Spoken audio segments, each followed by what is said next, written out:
In Webster's dictionary, it defines stewardship as the careful and responsible management of something that is entrusted to one's care, the conducting, the supervising, or the management of something.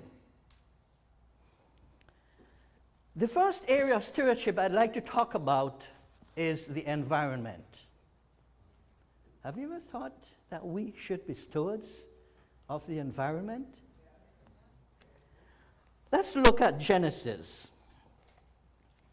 Genesis chapter 2 and verse 15. And the Lord God took the man and put him into Garden of Eden. Why? To be the steward of the garden, to dress it and to keep it. Genesis 1:26 to 28.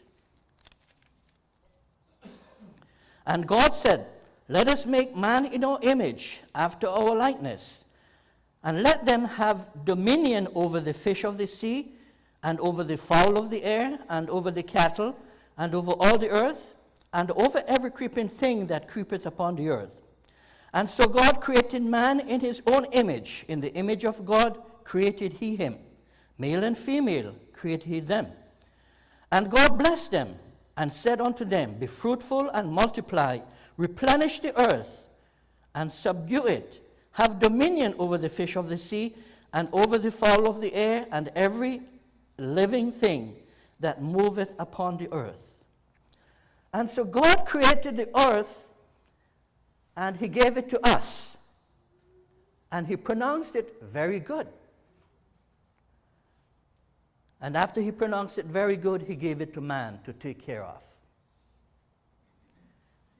As God's stewards of creation, we have an obligation to take care of the earth.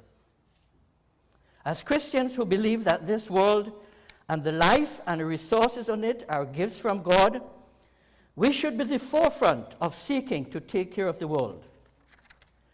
The problem with the environment today are largely due to human selfishness and the pursuit of getting more and more through ever-increasing production, unlimited consumption, and depletion of non-renewable resources. The ecological crisis of today is rooted in humans' greed and refusal to practice good and faithful stewardship within the boundaries of creation.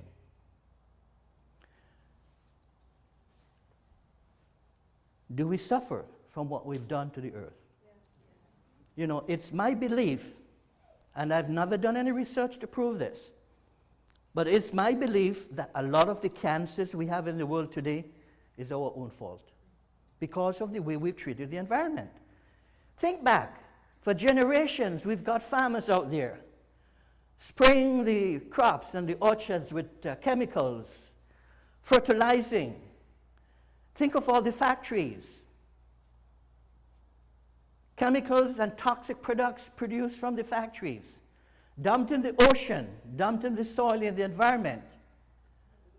And then we drink the water, we're exposed to the environment, exposed to the toxins.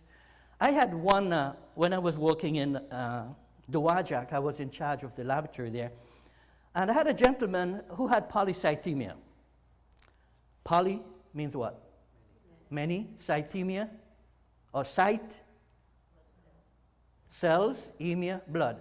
Many red cells in the blood. In other words, he had too much blood. And every 6 or 8 weeks he would come into the hospital, and I would have to take a pint of his blood out because he had too much.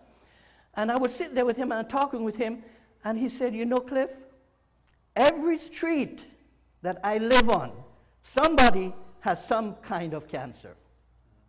I said, how could that be? And he said, they built the town on a landfill from a paint factory.